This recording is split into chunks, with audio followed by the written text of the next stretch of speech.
सदस्य सुरेजी दस। सन्माननीय अध्यक्ष महोदय, सन्माननीय राज्यपाल महोदयांचं अभिनंदनाचा या ठिकाणी जो प्रस्ताव आलाय त्याच्यावरती पाठिंबा देण्यासाठी या ठिकाणी मी उभा आहे। अध्यक्ष महोदय, सुरुवातीला मी या देशाचे पंतप्रधान सन्माननीय आदरणीय नरेंद्रजी मोदी साहेब आणि त्यांच्या संपूर्ण सरकारचं मनापासून या ठिकाणी आभार मानणारे, अनेक वर्षापासून माझी माय मराठी अमृतातेही पैजा जिंके एवढी जी आमची मराठी माय मराठी भाषा आहे, या भाषेला केंद्र सरकारने आणि विशेषतः आमच्या सरकारने या ठिकाणावरून प्रस्ताव पाठवला। या राज्याचे मुख्यमंत्री देवेंद्रजी, तत्कालीन मुख्यमंत्री श्री एकनाथरावजी शिंदे साहेब आणि आमच्या सरकारने जो प्रस्ताव पाठवला आणि त्याला मराठी भाषेला अभिजात भाषेचा दर्जा दिला, त्याबद्दल केंद्र सरकारचं या ठिकाणी मनापासून मी आभार मानणारे, सरकारचं अभिनंदन करणारे। कारण आतापर्यंत अनेक वर्ष पिढ्यानपिढ्या गेल्या, आमच्या 76व्या वर्षापर्यंत आम्ही आलो, परंतु अजूनही आमच्या भाषेचा एवढा मोठा सन्मान झाला नव्हता। तो सन्मान माननीय नरेंद्र मोदी साहेबांच्या सरकारने केला आणि इथून प्रस्ताव आमच्या सरकारने पाठवला।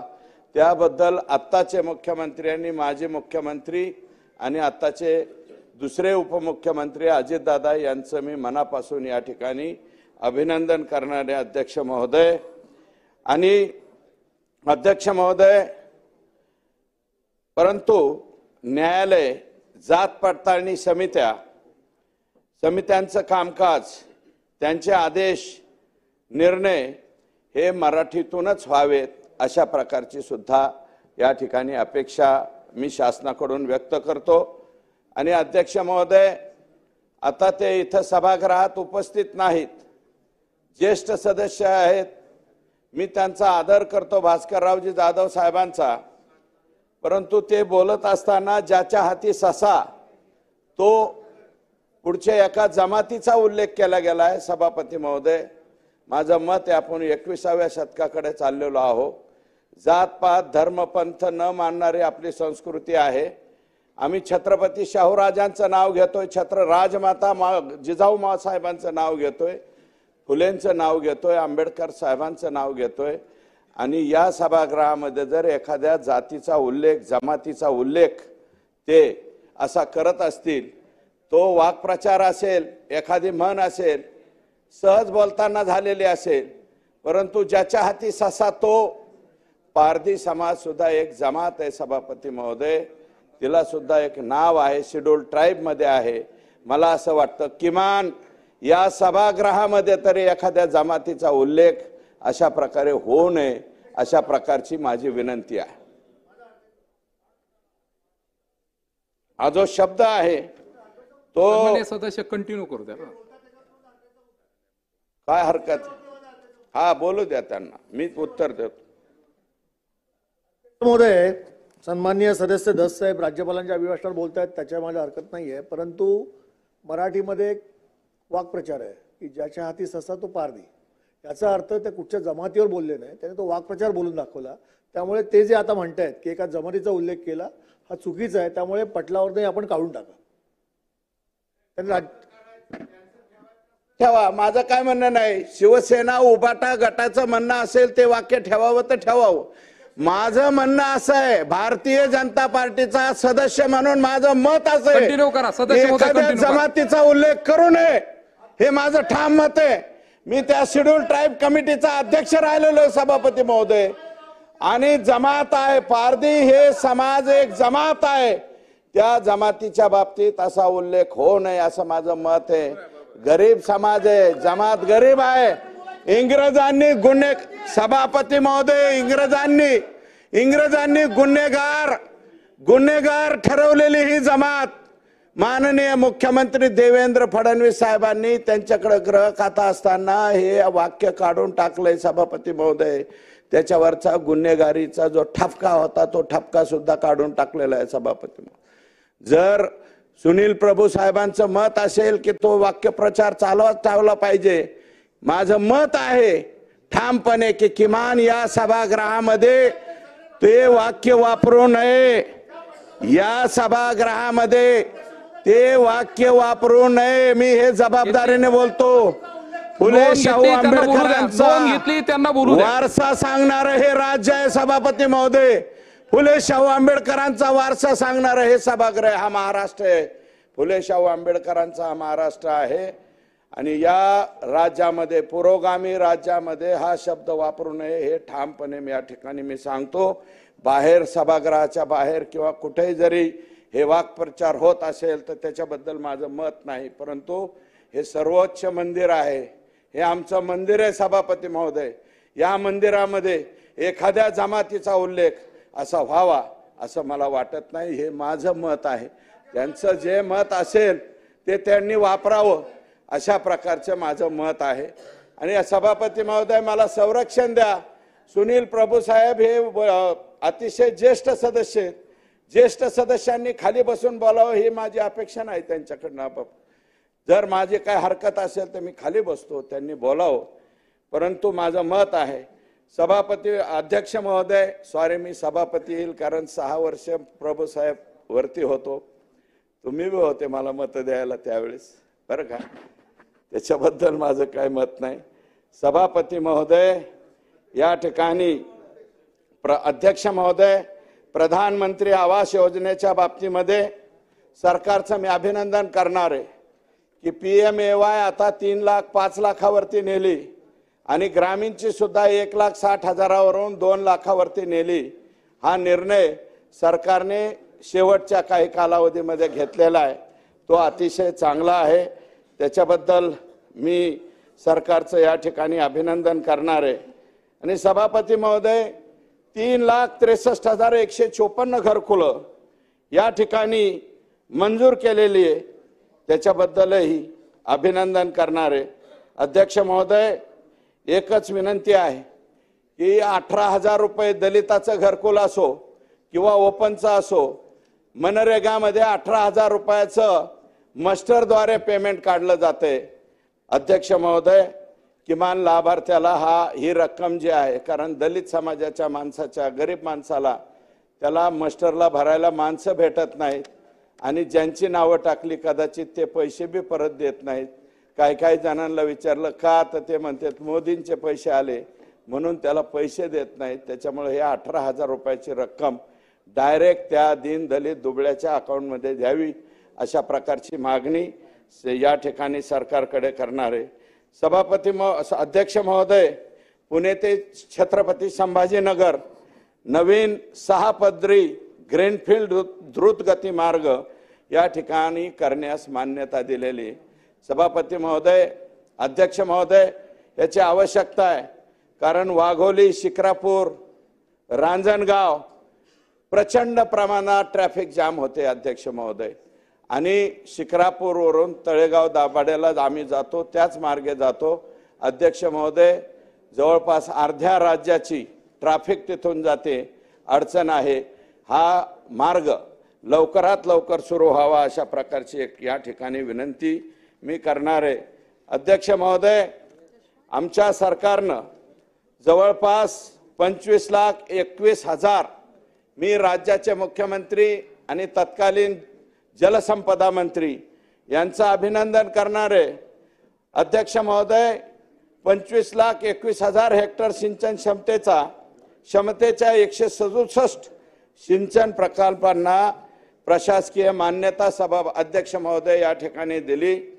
त्याच्याबरोबर वैनगंगा, नळगंगा, नारपार, गिरणा, दमनगंगा, गोदावरी आणि दमनगंगा, वैतरणा, गोदावरी या 4 नदी जोड प्रकल्पांना सुद्धा प्रशासकीय मान्यता दिली.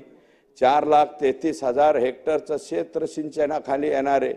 आणि अध्यक्ष महोदय, पश्चिम घाटावरचं पाणी आल्यामुळं आमचं जे जायकवाडीचं तुटीचं खोरं आहे दरवेळेस MWRR ने निर्णय देऊन सुद्धा सुप्रीम कोर्टापर्यंत पाणी सोडण्यासाठी आम्हाला जावं लागतं अध्यक्ष महोदय, त्यातून सुटका होणार आहे। आणि माझ्या सुद्धा मतदारसंघातला पाटोदा आणि शिरूर तालुका जर सिंचन उपसा सिंचनद्वारे पाणी दिलं तर आम्ही सुद्धा सुजलाम सुफलाम होणार आहोत अध्यक्ष महोदय। त्याच्याबद्दल माननीय सरकारचं या ठिकाणी अभिनंदन करणार आहे। अध्यक्ष महोदय, जल जीवन मिशनचे कामं मोठ्या प्रमाणावरती झालीत। केंद्र सरकारकडे 700 कोटीचा प्रस्ताव गेला असं मला कळतं। ते लवकरात लवकर पैसे जर दिले तर 90% ह्या योजना पूर्ण झाल्या, त्या लवकरात लवकर पूर्ण होतील। सभापती महोदय, फक्त लाडक्या बहिणीवरती या ठिकाणी टीका टिप्पणी विरोधी पक्षाने केली। लाडक्या बहिणीने आम्हाला आशीर्वाद तर दिलाच, सभापती अध्यक्ष महोदय, सगळ्यात चांगलं जर आमच्या मुख्यमंत्री महोदयांनी, माजी मुख्यमंत्र्यांनी, माजी जलसंपदा मंत्री, आत्ताचे मुख्यमंत्री यांनी सगळ्यात चांगला जर निर्णय कोणता घेतला असेल तर मागेल त्याला सौर कृषी पंप योजनेचा निर्णय घेतला। त्याच्यामुळे लोकांनी मतं दिली।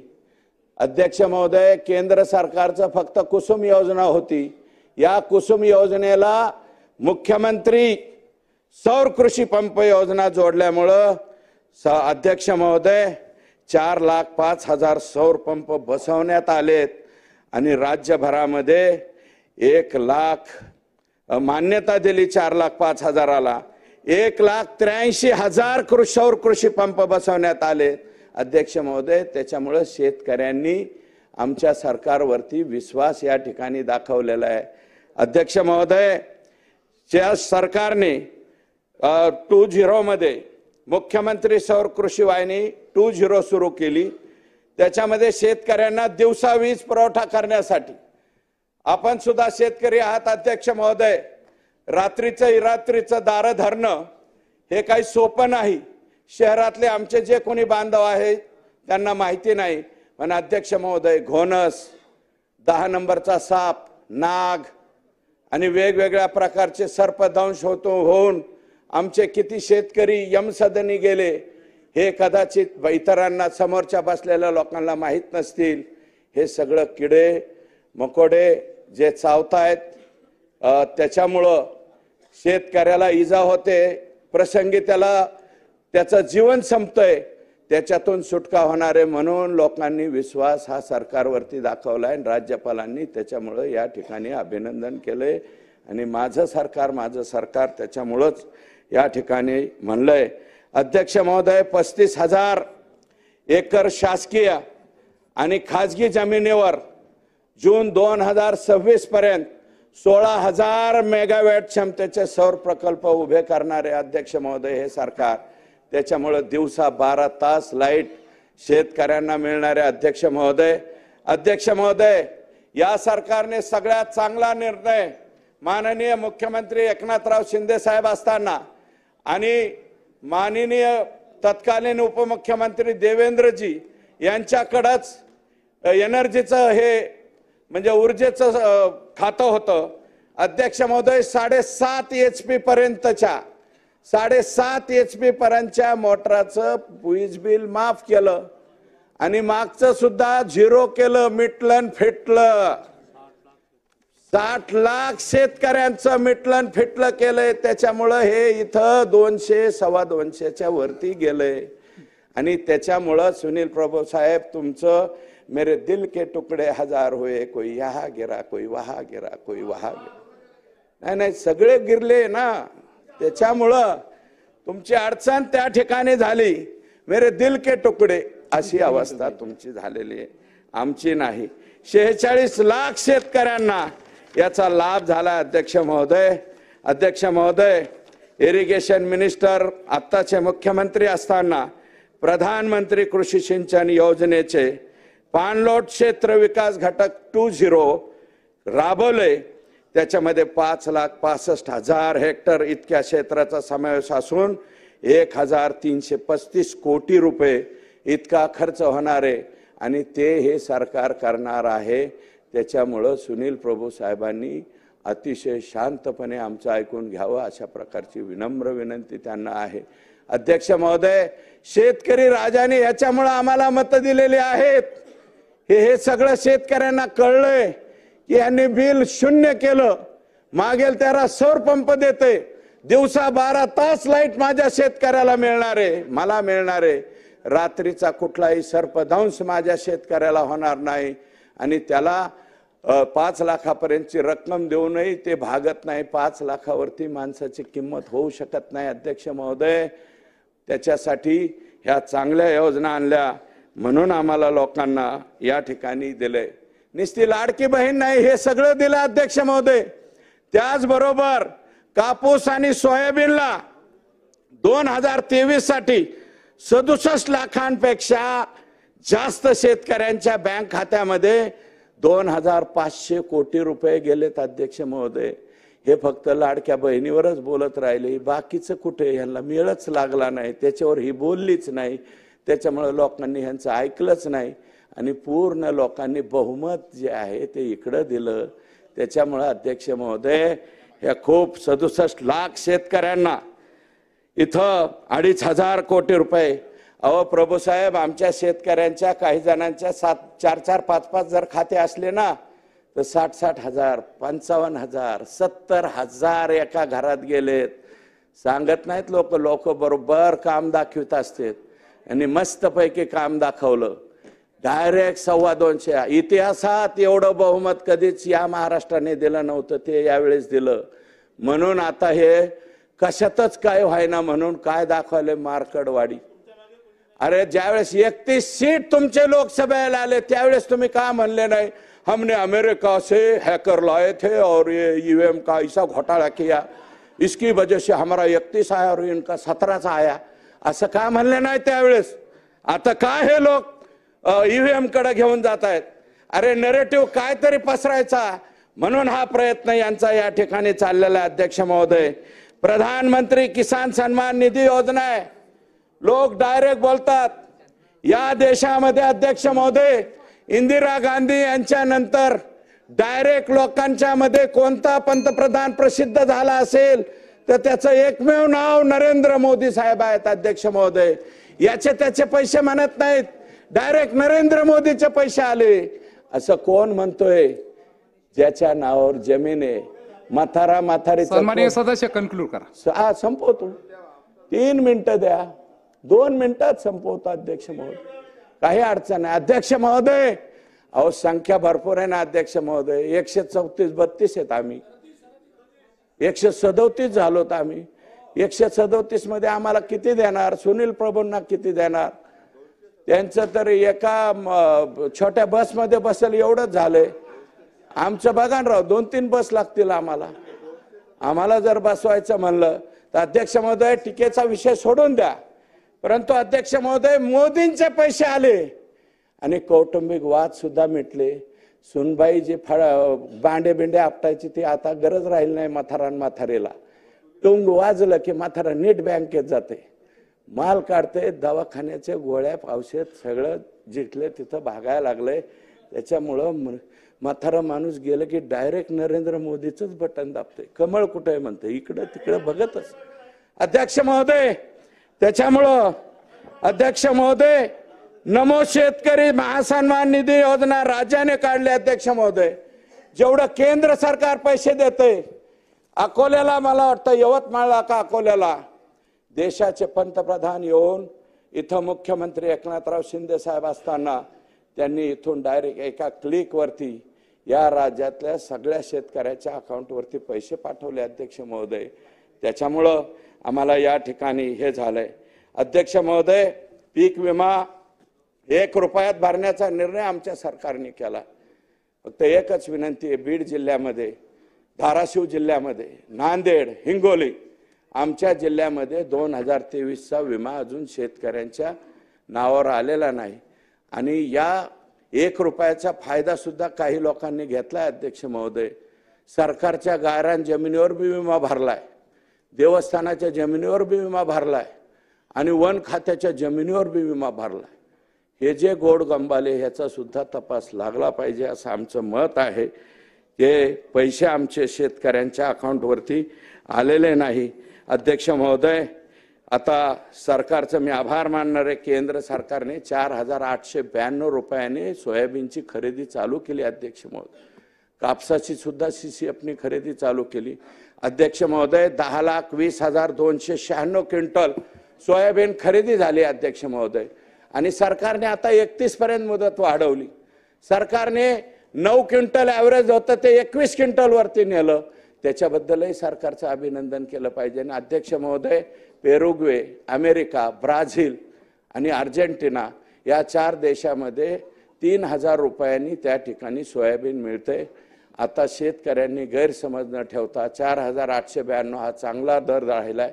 त्याच्यामुळे सोयाबीन घालायला हरकत नाही. शेतकरी घालायला लागलाय, ऑनलाईन करायला लागलाय आणि तिथे समोर यायला लागलाय.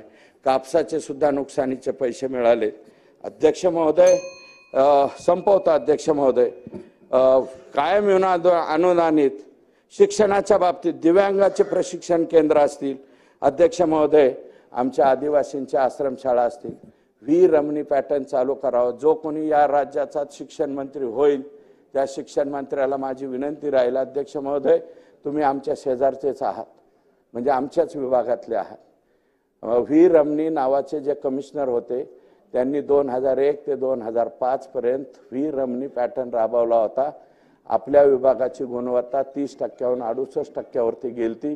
तो पॅटर्न चालू करावा अशा प्रकारची सरकारला या ठिकाणी विनंती आहे. आणि अध्यक्ष महोदय, या ठिकाणी सगळ्या रुग्णालयामध्ये, आरोग्य संस्थांमध्ये पहिल्यांदा ज्यावेळेस 2014ला देवेंद्रजी मुख्यमंत्री झालते अध्यक्ष महोदय, मुख्यमंत्री सहायता निधी कक्ष पहिल्यांदा सुंदर चालू झाला. आणि एकनाथराव शिंदे साहेब आज जरी उपमुख्यमंत्री असले त्यांनी सुद्धा मुख्यमंत्री सहायताचं अध्यक्ष महोदय 1 लाख रुपयापर्यंत, आता तर आमदाराची शिफारस नाही, काय नाही, ऑनलाईन केलं की डायरेक्ट पेमेंट त्याच्या ह्याच्यामध्ये दिलं. मुख्यमंत्री सहायता कक्ष अतिशय सुंदर केला. आणि आता सुद्धा हे परत ज्यांनी पहिल्यांदा 14ला सुरुवात केली तेच या राज्याचे मुख्यमंत्री झाले. अहो, गरीब माणसाचं, ज्या नातेवाईकाचं पेशंट आजारी असतं अध्यक्ष महोदय, त्यालाच कळतं त्याची मानसिकता. पाहुणे रावळे उकळून सगळ्यांचे घरं, सगळ्यांना विनंत्या करून सुद्धा बिल भरता येत नाही. पण 1 लाख रुपयापर्यंत एकनाथ शिंदे साहेबांना भेटलं. आणखी एक विशेष बाब म्हणून 1 लाख मिळायचे. 2-2 लाखापर्यंत एक पेशंट अध्यक्ष महोदय 18 लाखापर्यंत पैसे दिले. आणि या राज्याचे आत्ताचे झालेले मुख्यमंत्री यांनी पहिली सही कशावर केली तर 5 लाख रुपये एका रुग्णाला दिले. पहिली सही या राज्याचे देवेंद्र फडणवीस साहेबांची कशावर झाली तर 5 लाख रुपयाच्या मदतीवरती त्या ठिकाणी झाली. त्याच्याबद्दल त्यांचे अभिनंदन या ठिकाणी करतो. अध्यक्ष महोदय, सरकारने छत्रपती संभाजी महाराज स्मृतीस्थळ संपवतो साहेब, झालं आता. हे शेवटचं पान आहे, आता जास्त बोलत नाही. अध्यक्ष महोदय, बाळासाहेब ठाकरे गोरेवाडा प्राणी संग्रहालय सफारी प्रकल्प 517 कोटी रुपये निधीला मान्यता दिली. मयूर अभयारण्य आमच्याकडे आहे, त्यालाही थोडंसं द्यावं अशा प्रकारची विनंती आहे. अध्यक्ष महोदय, छत्रपती संभाजी महाराजांचं स्मृतीस्थळ सांगली जिल्ह्यातलं, चंद्रपूरमधलं विठ्ठल रुक्मिणी, सोलापूरमधलं उजली जलाशय, त्याचं पर्यटन क्षेत्र, याला 840 कोटी रुपये दिलेत. अध्यक्ष महोदय, या राज्यामध्ये नाथ संप्रदाय फार मोठा आहे. नाथ संप्रदायाला सुद्धा 373 कोटीचा प्रस्ताव आहे, त्याला निधी मिळावा अशा प्रकारची या ठिकाणी विनंती आहे. आमचं मच्छिंद्रनाथाचं स्थान आहे. अध्यक्ष महोदय, माननीय गिरीश भाऊ यांनी महाराष्ट्र पर्यटन धोरण 2024 जाहीर केलं. अतिशय चांगल्या सबसिडी आहेत, हॉटेल उभारणीला आणि लोकांना रोजगारासाठी होतील. अतिशय चांगली बाब आहे. अध्यक्ष महोदय, ऊसतोड कामगारांच्या बाबतीत एकच विनंती आहे की कायदा झाला पाहिजे. आपण सुद्धा एक कारखाना, आता तुम्ही नाही घेतला परंतु तुमच्या आधिपत्याखाली चालणारा कारखाना तुम्ही सुरू केलाय, तुमचं अभिनंदन. पण अध्यक्ष महोदय, आमच्या ऊसतोड्यांचा कायदा होणं फार गरजेचं आहे. अध्यक्ष महोदय, कारखान्याने मुकादमाला दिलेली उचल आणि मुकादमाने ऊसतोड्याला दिलेली उचल जर कायद्याच्या कक्षेत आणली तर अध्यक्ष महोदय बरेच मुकादम फाशी घेण्याच्या पर्यंत गेलेले आहेत. तो या अधिवेशनात नाही तर मायबाप सरकारला, राज्याच्या मुख्यमंत्र्यांना माझी विनंती आहे की पुढच्या अधिवेशनामध्ये हा कायदा यावा. या अशासकीय ठराव मी ऑलरेडी दिलेला आहे वरच्या सभागृहात असताना, आता सुद्धा या ठिकाणी मागणी करतो. आणि गोपीनाथराव मुंडे साहेबांच्या नावाने जे महामंडळ चालू केलेलं आहे ते अस्तित्वात लवकरात लवकर यावं आणि कार्यान्वित व्हावं. आणि जे आमचे मुकदमांची ऊसतोड कामगाराची परवड होते ती परवड लवकर थांबवावी. कामगार विभागाला अध्यक्ष महोदय मध्यान्ह भोजन दिलं जातं, म्हणजे मिस्त्री लोकांना. आम्हाला मध्यान्ह भोजन नको, आमच्या ऊसतोड्यांना पहाटेचं भोजन द्यावं. अशा प्रकारची एक विनम्र विनंती करतो आणि राज्यपाल महोदयांचं पुनश्च एकदा अभिनंदन करून या ठिकाणी थांबतो. जय हिंद, जय महाराष्ट्र. सन्माननीय सदस्य तुकाराम काते.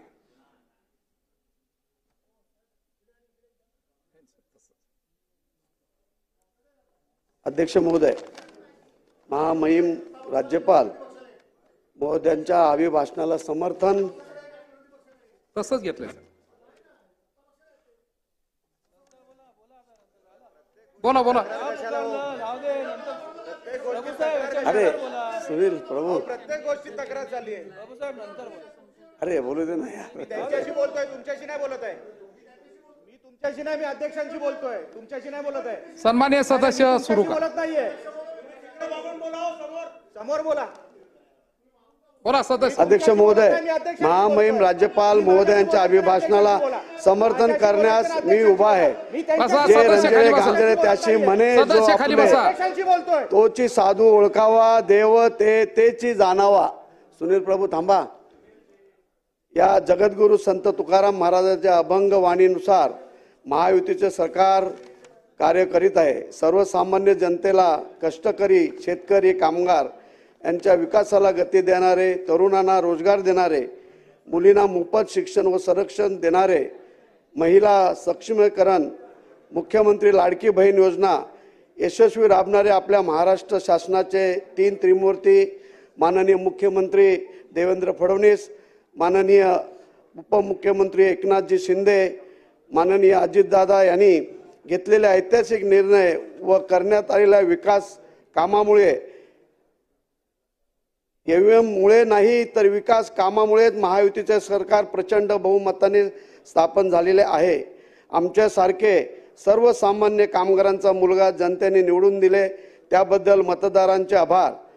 आपले शासन राज्यभर 409 शहरांचे पंतप्रधान आवास योजना शहरी राबवत असताना मुंबई धारावी झोपडपट्टी पुनर्वसन महत्त्वाचे प्रकल्प राबवत आहेत. ते प्रकल्प शासन लवकर पूर्ण करेल.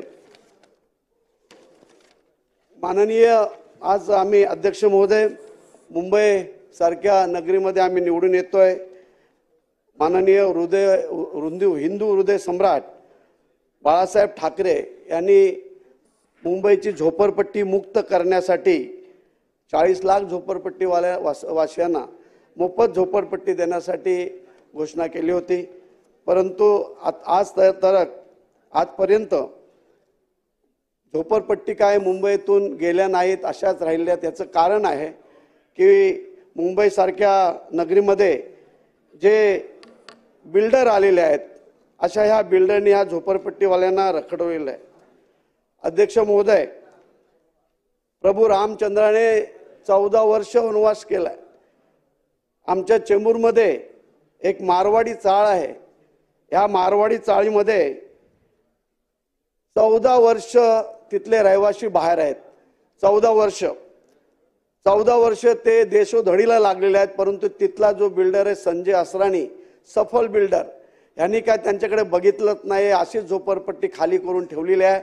परंतु तिथले रहिवासी देशोधडीला लागलेले आहेत. आणखीन त्याचा चेंबूरमध्ये जो प्रताप आहे तिथे शिवशक्ती म्हणून एक झोपडपट्टी आहे. 800-850 झोपड्या आहेत. ह्या झोपड्या खाली करून ह्या महाशयाने ही झोपडपट्टीच विकून टाकली आहे. ही झोपडपट्टी पूर्ण त्यांनी एका दुसऱ्या बिल्डरला विकून टाकलेली आहे. माझी सरकारला विनंती आहे की ह्या अशा ज्या मुंबईमध्ये जे असे बिल्डर जे काम करतायत ह्या बिल्डरांना व्यवस्थित त्यांच्यावरती ॲक्शन घेऊन असा बिल्डर परत असे काम करू नये अशी आपल्याला विनंती आहे. अध्यक्ष महोदय, दुसरं त्याचं प्रताप असा आहे की केळकरवाडी म्हणून एक झोपडपट्टी आहे, ती झोपडपट्टी त्यांनी त्याच्या ताब्यात घेतली आणि तिथे फक्त पक्का सांगाडा बनवलाय आणि तिथेही 10 वर्ष तिथले झोपडपट्टी धारक हे बाहेर आहेत. अध्यक्ष महोदय, हा असा बिल्डर जो आहे चेंबूरमध्ये स्वतःचं राज्य करणारा हा बिल्डर हा लोकांना फसवतोय. सरकारच्या मार्फत त्यांच्यावरती ॲक्शन घेणं गरजेचं आहे. अध्यक्ष महोदय, माझ्या चेंबूरमध्ये पाकिस्तानाची जेव्हा फाळणी झाली आणि तेव्हा पाकिस्तानातले आमचे सिंधी बांधव हे आपल्या हिंदुस्थानामध्ये आले, महाराष्ट्रात आले, महाराष्ट्रातून मुंबईत आले आणि मुंबईत तेव्हा आमचे कैलासवासी हसूजी अडवाणी ह्या त्या विभागात कार्य करत असताना चेंबूरमध्ये त्यांना जागा दिली. 32 बिल्डिंग त्यांच्यासाठी बांधल्या. ओल्ड बॅरेक आणि नवीन बॅरेक अशा भरपूर अशा बिल्डिंग त्यांनी बांधल्या. परंतु त्यावेळेला पाकिस्तानातून आल्यानंतर त्यांना आत्ता कमसे कम 40 ते 50 वर्ष झालेले आहेत. आता त्या ज्या बिल्डिंगी आहेत त्या नादुरुस्ती झालेल्या आहेत. ह्या बिल्डिंगी खऱ्या सेंटर गव्हर्नमेंटची जागा असल्या कारणाने त्यांना परमिशन मिळत नाही आहे आणि सेंटर गव्हर्नमेंट त्यांना परवानगी देतही नाही. माझी सरकारला विनंती आहे की सेंटर गव्हर्नमेंटची जी जागा आहे ती महाराष्ट्र शासनाने घेऊन त्यांच्यावरती होणारा जो अन्याय आहे तो अन्याय आपण दूर करावा अशी आपल्याला विनंती आहे. अध्यक्ष महोदय, असे मुंबईमध्ये भरपूर काही प्रकल्प आहे. माझा हा चेंबूर जो मतदारसंघ आहे त्यामध्ये 75% हा झोपडपट्टी भाग असल्या कारणाने तिथे जास्त झोपडपट्टी आणि सर्व बिल्डर आलेले आहेत परंतु कोणच काम करत नाहीये. अशीच एक झोपडपट्टी आहे, ती लाल डोंगरची झोपडपट्टी आहे. तिथे कुपर नावाचा एक बिल्डर आहे. हा बिल्डर झोपडपट्टी जी आडवी झोपडपट्टी आहे ती काढून त्यांनी उभी झोपडपट्टी बनवलेली आहे. त्या 800 लोकांची बिल्डिंग आहे. त्यामध्ये आतमध्ये एक मस्जिद सुद्धा आहे, त्यामध्ये एक मंदिर आहे, त्यामध्ये बौद्ध विहार आहे. ही न काढता चारी बाजूला हे 800 लोकांना बसवलेलं आहे. उभी झोपडपट्टी त्यांनी बनवलेली आहे. अध्यक्ष महोदय, महामहिम आमचे राज्यपालांना मुंबईवरती खूप प्रेम आहे, माननीय मुख्यमंत्र्यांचा सुद्धा प्रेम आहे. परंतु बाळासाहेबांच्या स्वप्नातली ही मुंबई जर आपल्याला बनवायची असेल तर ही झोपडपट्टी जी आहे त्या झोपडपट्टी गेल्याच पाहिजेत. परंतु जे बिल्डर जे काम करत नाही आहेत, आता जर लाल डोंगरची तुम्हाला आठवण करून दिली, लाल डोंगरला त्यांनी आडवी जी झोपडपट्टी आहे ती काढून त्यांनी उभी झोपडपट्टी बनवली. म्हणजे मी जेव्हा माझ्या मतदारसंघामध्ये फिरत होतो तेव्हा त्या तिथल्या ज्या रहिवासी आहेत त्यांची अशी हालत खराब आहे की वरचं जे घाण पाणी आहे ते खाली पडतंय. अशी परिस्थिती त्या विभागात आहे. असाच तो कुपर जो बिल्डर आहे त्या बिल्डरवरती पण ॲक्शन घेणं गरजेचं आहे. चेंबूर हा विभाग अत्यंत मागासलेला विभाग आहे, संपूर्ण झोपडपट्टी आहे. गेल्या 1 महिन्यापूर्वी एका झोपडपट्टीमध्ये स्फोट झाला. त्या सिद्धार्थ कॉलनी आहे, त्या सिद्धार्थ कॉलनीमध्ये स्फोट झाल्यानंतर त्या स्फोटामध्ये 7 माणसं दगावली गेली. त्या 7 जी माणसं गेली त्यांना माननीय मुख्यमंत्री तेव्हाचे एकनाथ शिंदे साहेबांनी 5-5 लाख रुपये दिले. परंतु स्फोट झाल्यानंतर आजूबाजूच्या ज्या झोपड्या ज्या नादुरुस्त झाला त्या लोकांना काहीच मदत मिळाली नाही. तेही लोक असेच पडलेले आहे. माझी सरकारला विनंती आहे की त्याही लोकांना काहीतरी मिळायला पाहिजे अशी मी आपल्याला विनंती करतो. चेंबूर हा विभाग पूर्ण झोपडपट्टी असल्या कारणाने हा झोपडपट्टी विषयीच आम्हाला बोलावं लागतंय. कारण का हा विभाग झोपडपट्टी जाऊन तिथे मोठमोठ्या बिल्डिंग होण्यासारखे आहेत आणि चेंबूर हा आता मध्य भाग झालेला आहे. चारी बाजूला ब्रिज आलेले आहेत, मेट्रो आलेले आहे. म्हणून हा चेंबूरला आमचा विकसित होणं गरजेचं आहे. म्हणून सरकारला विनंती आहे माझी की आपण ह्या चेंबूर आणि मुंबईवरती लक्ष देऊन मुंबईतल्या संपूर्ण झोपडपट्टी ही जायलाच पाहिजे. माननीय बाळासाहेबांचं जे स्वप्न आहे हे स्वप्न साकार व्हायला पाहिजे. मी माननीय मुख्यमंत्री, माननीय उपमुख्यमंत्री यांना दोघांनाही विनंती करतो की आपण ह्या चेंबरवरती लक्ष द्यायला पाहिजे. माझं आपल्याला विनंती आहे की अशा या मुंबईतल्या झोपडपट्ट्या ज्या आहेत ह्या झोपडपट्ट्या दुरुस्त व्हायला पाहिजे. तिथले जे बिल्डर आहेत त्या बिल्डरवरती कायदेशीर कारवाई करून कुठलाही तरी कायदा करायला पाहिजे की ज्या बिल्डर ज्या झोपडपट्ट्या बनवत आहेत त्यांना कमसे कम टाइम द्यायला पाहिजे. 2 वर्षाचा टाइम, 3 वर्षाचा टाइम किंवा 5 वर्षाचा टाइम. काय काय बिल्डर 25-25 वर्ष त्या जागेवरती बसलेले आहेत, परंतु त्या झोपडपट्टीवाल्यांना कुठेही जागा देत नाही किंवा बांधत नाही किंवा ज्यांना खाली केलेत त्यांना भाडं देत नाही. अशा ज्या बिल्डर आहेत त्या बिल्डरवरती ऍक्शन घ्यायला पाहिजे. मला बोलायला दिलं त्याबद्दल धन्यवाद. जय हिंद, जय महाराष्ट्र. सन्माननीय सदस्य किरणजी लामटे. अध्यक्ष महोदय, राज्यपालांच्या अभिभाषणावरती बोलण्यासाठी मी उभा आहे. राज्यपालांनी महाराष्ट्राच्या विकासासाठी जवळजवळ 62 मुद्द्यांवरती भाष्य केलं,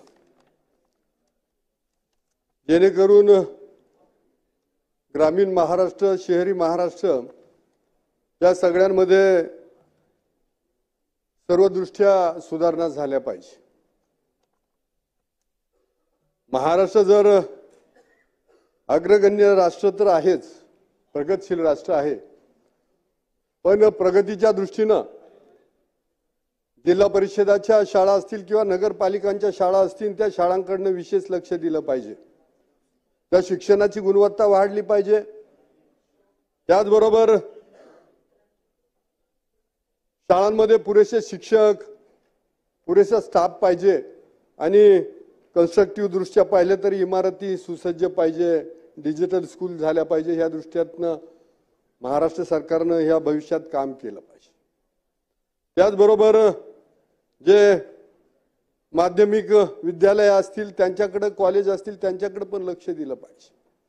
बऱ्याच वेळेला संस्थांच्या ज्या शाळा असतात त्याकडे संस्थानकांचं पण लक्ष नाही आणि सरकारचंही लक्ष नाही, असं सगळं धोरण आहे. शिक्षकांची मनमानी, कधी जायचं सह्या करायच्या, कधी निघून यायची, अशी सगळी परिस्थिती. याच्याकडे जर विचारलं तर त्याकडे सरकारचं लक्ष नाही आणि आमच्याकडे जर आदिवासी विभागाच्या जर संस्थांच्या शाळा असतील तर ते म्हणतात ते संस्थेचं काम आहे. त्यामुळे सरकारचा त्याच्यावरती अंकुश असला पाहिजे, कारण सरकार त्याला पगार देत आहे. त्या दृष्टीनं सरकारनं लक्ष दिलं पाहिजे. कारण गुणवत्तापूर्ण शिक्षक दिलं, जर शिक्षण दिलं, जर बेस पक्का असेल तर महाराष्ट्र उभा राहील. आणि शिक्षणात जर तुम्ही लक्ष नाही घातलं तर मला वाटतं हे आपल्या दृष्टीनं बरं राहणार नाही. आरोग्याच्या दृष्टीनं जर पाहिलं तर महात्मा फुले जीवनदायी योजना ही आपण सर्व कशी राबवतोय.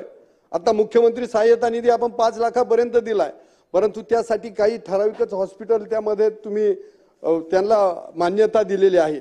मला वाटतं ग्रामीण भागात नुसता तालुका लेवलला नाही तर ग्रामीण भागातही जे चांगले हॉस्पिटल आहे त्यांना मान्यता दिली गेली पाहिजे. कमी कालावधीमध्ये हार्ट अटॅक किंवा सर्पदंश असेल किंवा वेगवेगळ्या आजारावरती लवकरात लवकर रुग्णांना सुविधा भेटली पाहिजे, उपचार भेटला पाहिजे. आज आपण पाहत असेल की सर्पदंश जेव्हा व्हेंटिलेटरवरती पेशंट जातं तेव्हा त्याला उपचारासाठी गव्हर्नमेंटकडनं महात्मा फुले जीवनदायी योजना किंवा बाकी मुख्यमंत्री सहाय्यता निधी भेटतो. मला वाटतं नुसते ASVची इंजेक्शन जरी घेतली मोठ्या प्रमाणामध्ये तरी बिल खूप मोठं होऊन जातं, 60, 70, 80 हजार. आणि मग त्यावेळेला जर पेशंट व्हेंटिलेटरवर काय बळच टाकायचं का, तर ह्या दृष्टीनं पण विचार झाला पाहिजे. आणि मला वाटतं ग्रामीण भागातील सगळी आरोग्य व्यवस्था परिपूर्ण झाली पाहिजे. शहरात तर आपण सगळे जर लक्ष देतोयच. आणि आमच्याकडे तालुक्याच्या दृष्टीने माझ्याकडे बोलायचं तर अकोल्यामध्ये आपण उपजिल्हा रुग्णालय दिलंय. उपजिल्हा रुग्णालयाचं काम सुरू झालंय, पण राजूर सारख्या ठिकाणी ग्रामीण भागामध्ये उपजिल्हा रुग्णालय मंजूर केलं तर त्याला निधी दिला पाहिजे. शेंडी भांडारदरा सारख्या ठिकाणी आपण ग्रामीण रुग्णालय दिले, त्याचं काम निधी देऊन सुरू झालं पाहिजे. अजून खिरविऱ्या सारख्या ठिकाणी तिथं ग्रामीण रुग्णालय मंजूर झालं पाहिजे, जेणेकरून अन्न वस्त्र निवारा जशा मानवाच्या मूलभूत गरजा आहेत तशाच आरोग्य ही पण मानवाची मूलभूत गरज आहे आणि शिक्षण ही पण मानवाची मूलभूत गरज आहे. त्यामुळे त्या दृष्टीतनं आपल्या सरकारकडनं भविष्याच्या काळामध्ये काम झालं पाहिजे. आपण पाहतोय की आपण पर्यटन दृष्ट्या सगळीकडे महाराष्ट्रामध्ये काम करतोय, सगळीकडे. मग आमचा शिवनेरी असेल किंवा इकडं आमचा पट्टा किल्ला असेल की जिथे शिवरायांचं मोठं वास्तव्य लाभलेली ही किल्ले आहेत, पावन झालेली ही भूमी आहे आणि मग त्या ठिकाणी त्या गड संवर्धनासाठी मोठं काम झालं पाहिजे. सरकार तसं करतंय, शिवनेरीसाठी करतंय, पण माझा म्हणणं आहे का त्याच्या शेजारी आमचा विश्रामगड पट्टा किल्ला आहे, तिथं पण तसं व्हावं. त्यातून पर्यटन उभं झालं तर आदिवासी तरुणांच्या हाताला रोजगार भेटेल आणि हा ऐतिहासिक किल्ला आपल्या सगळ्यांच्या नजरेपुढे येईल. मला वाटतं भंडारदरा परिसर असेल, रतनगड परिसर असेल, कळसुबाई महाराष्ट्राचं सर्वात उंच शिखर असेल किंवा हरिश्चंद्रगडचा कोकणकडा, अशी एका चढ एक अशी पर्यटनाची स्थळे ह्या अकोले तालुक्यात आहेत. परंतु पर्यटनाचा मुख्य आत्मा आहे रस्ता. त्यामुळं तो तालुका पर्यटन घोषित करून त्या भागामध्ये आज रस्त्यांच्या सुविधा झाल्या पाहिजे, मूलभूत सुविधा झाल्या पाहिजे आणि ही पर्यटन स्थळ जगाच्या नकाशावरती आली पाहिजे. त्यातून तिथल्या तरुणांना रोजगार निर्माण होऊ शकेल, कारण पर्यटनातून महाराष्ट्रामध्ये सर्वात मोठा रोजगार निर्माण होऊ शकतो, देशात सर्वात मोठा रोजगार निर्माण होऊ शकतो. त्यामुळे सरकारचं धोरण ग्रामीण भागात अशा पद्धतीने असलं पाहिजे की जी दुर्मिळ स्थळ आहे, ज्याच्याकडे दुर्लक्ष आहे, ज्या भागावरती कोणी लक्ष घालत नाही, तर ती स्थळं पुढे आली पाहिजे. माझ्याकडे फोपसंडी असं गाव आहे का तिथं सूर्य उशिरा उगवतो अशी त्याची ख्याती आहे. एमपीएससी यूपीएससीच्या परीक्षेला गेलं तर पहिला प्रश्न अकोले तालुक्यातील पोरांना विचारला जातो की तुमच्या तालुक्यातील गाव सांगा का जिथे सूर्य उशिरा उगवतो. तर मग अशाच गावांवरती लक्ष घालून ते जर तिथं पर्यटनातून काही निर्माण झालं तर ती गावं उजेडात येऊ शकतील. त्यामुळं हे मी माझ्या फक्त तालुक्यापुरतं बोलतोय असं नाही, तर महाराष्ट्रातील सर्वच क्षेत्रामध्ये असं गावांमध्ये भागामध्ये तसं झालं पाहिजे, जेणेकरून पर्यटनातून जी काम करणारी सामान्य पोरं आहेत त्या पोरांच्या हाताला काम भेटला पाहिजे. टेंट व्यवसाय असेल किंवा हे बाकीचे रोप किंवा बाकीचे जे थ्रिलफुल जे गेम्स आहेत त्यांच्यासाठी जर तुम्ही शासनाकडनं पाठबळ दिलं तर नक्कीच ही पोरं उभी राहू शकतील. त्यामुळं तसंही काम झालं पाहिजे.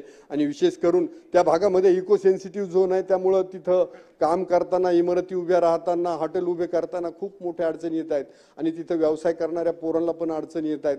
तर मला वाटतं जिथं वाईल्ड ॲनिमल फॉरेस्ट आहे तिथं प्राण्यांचं संरक्षण करणं आपलं जसं काम आहे तसलं तिथल्या आदिवासींचं किंवा त्या भागात राहणाऱ्या इतर लोकांचं पण संरक्षण करणं हे आपलं काम आहे. मला वाटतं सरकार त्याही दृष्टीतनं विचार करेन आणि पुढे जाईन असं मला वाटतंय.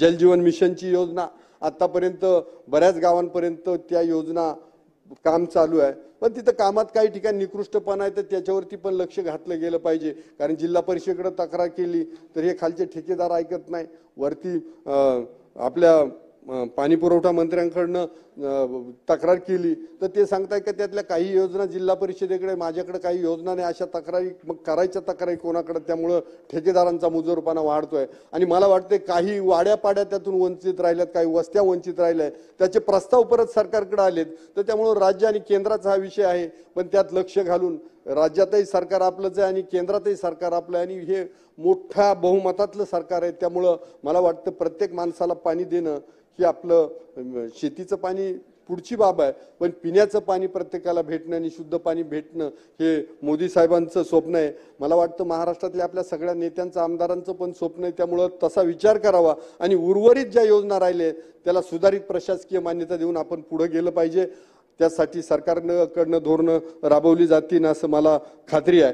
राहिला उद्योग व्यवसायाच्या बाबतीत तर माझ्या तालुक्यात MIDC मंजूर केली आहे, पण ती आता पूर्णत्वाला जायची आहे. त्याची लवकरात लवकर उभारणी झाली पाहिजे, तरुणांच्या हाताला काम दिलं पाहिजे, ही सगळी धोरणं राबवली पाहिजे. आणि महाराष्ट्रामध्ये आता आपण बहुमतात आहे, त्यामुळे आपण विचारच असा केला पाहिजे का प्रत्येक गावानं, प्रत्येक भागानं, प्रत्येक तालुक्यानं आपल्यावर प्रेम केलंय. त्यामुळे सगळ्या महाराष्ट्राचा विकास करणं हे आपलं काम आहे. तिथं मग आपण असा कधीतरी विचार केला पाहिजे का रस्त्यावरती जे बेघर लोक आहेत तर त्यांच्यासाठी कधीतरी घर देण्याचा आपण विचार केला पाहिजे. कारण मला वाटते त्यांची कुठं नोंद आहे की नाही मला माहीत नाही. रस्त्यावर राहतायत, भीक मागताय आणि स्वतःचा प्रपंच थंडी वाऱ्यात उभा करतायत, एक पाल टाकलेला असतो. तर ह्या लोकांसाठी पण आपण धोरण राबवलं पाहिजे, कारण ते पण ह्या भारताच्या मातीतले आहेत, ह्या महाराष्ट्राच्या मातीतले आहेत. तर त्यांच्यासाठी पण काही धोरण राबवता येते का हे आपण पाहिलं पाहिजे. त्यांना घरं दिली पाहिजे, त्यांच्यासाठी शिक्षणाच्या सुविधा दिल्या पाहिजे. हे असं म्हणजे एकदम तळागाळापासून तर उच्चभ्रू लोकांपर्यंत आपण कसं काम करू शकतो असा विचार केला पाहिजे. आदिवासींच्या बाबतीत बोलायचं तर आश्रमशाळांची अवस्था कशी आहे हे आपल्या सगळ्यांना माहीत आहे. त्या आश्रमशाळांमध्ये मोठमोठी संकुलं आहेत, तर मग तिथं आरोग्य सुविधा दिली गेली पाहिजे, त्यात नर्सेस दिल्या पाहिजे, तिथे डॉक्टर दिले पाहिजे, आश्रमशाळेचा पूर्ण स्टाफ भरला पाहिजे, शिक्षणाची गुणवत्ता वाढली पाहिजे. आज मला एक सांगा की 2 मिनिट घेतो फक्त, की आज आपण डिसेंबर महिना उगवलाय तरी विद्यार्थ्यांचे ऍडमिशन अजूनही झालेलं नाही. आजचं मेरिट आहे आदिवासी वसतिगृहांचं 70ही नाही 75-80% वरचं मेरिट आहे. मग 60-65 वाल्यांनी काय करायचं? त्यांनी शाळा शिकायचीच नाही का? खेड्यावरून कसं यायचं? तर त्या दृष्टीनं पण आपण विचार केला पाहिजे. आणि ज्या वेळेला खाते वाटप होतील तर तुम्ही अध्यक्ष महोदय विशेष लक्ष घालून असं सांगितलं गेलं पाहिजे की आदिवासींमध्ये, आदिवासी नाही सगळ्यांच्या तिथं शिक्षणापासून कोणीच वंचित राहिला नाही पाहिजे. त्यामुळे वसतिगृहांच्या सुविधा निर्माण झाल्या पाहिजे, चांगलं शिक्षण भेटलं पाहिजे, मुलींना शिकवलं पाहिजे, मुली शिक्षणापासून बाजूला नाही झाल्या पाहिजे. आज आपण लाडकी बहीण योजना जी राबवतोय तर आम्हाला या वेळेला असा सामना करायला लागत होता की ज्या आमच्या आजी आहेत वय 65 वर्षापेक्षा मोठ्या महिला भगिनी त्या म्हणायच्या तुम्हाला लाडक्या बहीणच पाहिजे, आम्ही नकोय का? तर अशी योजना आणा की 18 वर्षापासून तर शेवटचा श्वास घेईल तोपर्यंत ह्या सगळ्या लाडक्या बहिणींना ती योजना लागू झाली पाहिजे. असं पण सरकारनं निर्णय घेतला पाहिजे. कारण काय होतं की ज्याला भेटला नाही त्याच्या द्वेष तयार होतो, ज्याला भेटलाय त्याला आनंद वाटतो. तर मला वाटतं ह्या ज्या काही योजना आहेत तर सर्वांनी विचार करा आणि संपूर्ण महाराष्ट्रासाठी राबवा. महाराष्ट्र एक आदर्श राष्ट्र आहे आणि हे राष्ट्र कायम प्रगतशील राहावं यासाठी आम्ही सगळेजण कटिबद्ध आहे. तसं सरकारही कटिबद्ध राहील आणि त्यासाठी विशेष राज्यपालांनी ज्या सूचना दिल्या त्याची सगळी अंमलबजावणी या सरकारकडनं होईल. परत एकदा राज्यपालांच्या भाषणाला या सरकारला पाठिंबा देतो आणि थांबतो. जय हिंद, जय महाराष्ट्र. धन्यवाद. सन्माननीय सदस्य रईस शेख.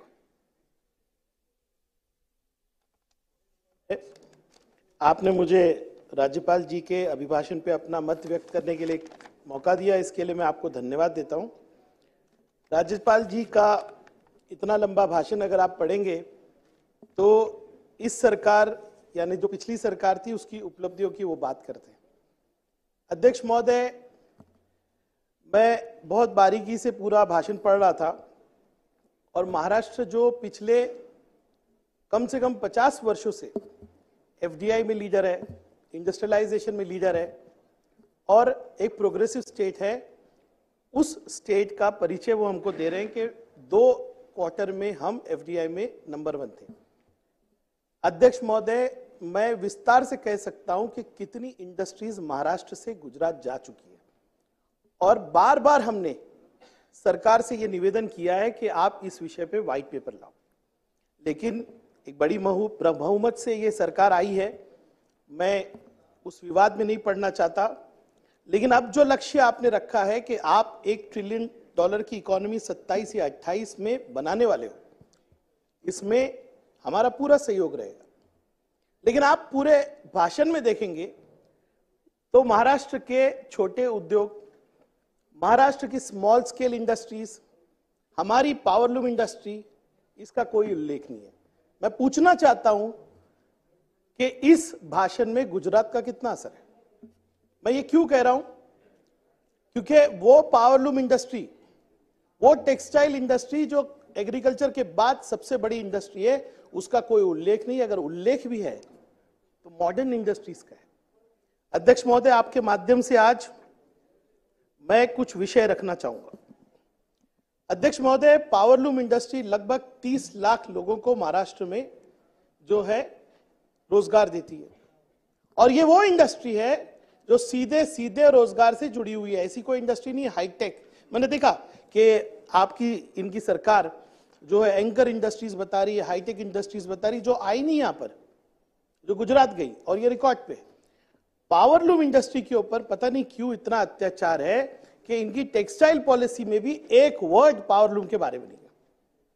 अध्यक्ष महोदय, मैं फिर भी चंद्रकांत पाटिल साहब यहां नहीं है पर उनका धन्यवाद करूंगा कि पिछली बार मैंने जब तारांकित प्रश्न लिया था तो उन्होंने पावरलूम के लिए आमदारों की एक कमेटी बनाई थी, जिसके अध्यक्ष हमारे सन्मान्य दादा भूसे साहब यहां है कि नहीं पता नहीं। और बड़ी लड़ाई के बाद हमको सब्सिडी मिली, वो सब्सिडी जो वारंवार सरकारों ने अलग अलग प्लेटफॉर्म पे इंक्लूडिंग सभागृह में उन्होंने वादा किया था, बड़ा झगड़ा करके, लेकिन इसमें चंद्रकांत पाटिल जी का बहुत बड़ा योगदान है। सब्सिडी मिली, पावर सब्सिडी मिली, लेकिन इस पावर सब्सिडी के बाद नॉन पावर सब्सिडी लेने के लिए हमारे लोगों को जूते घसने पड़ते हैं।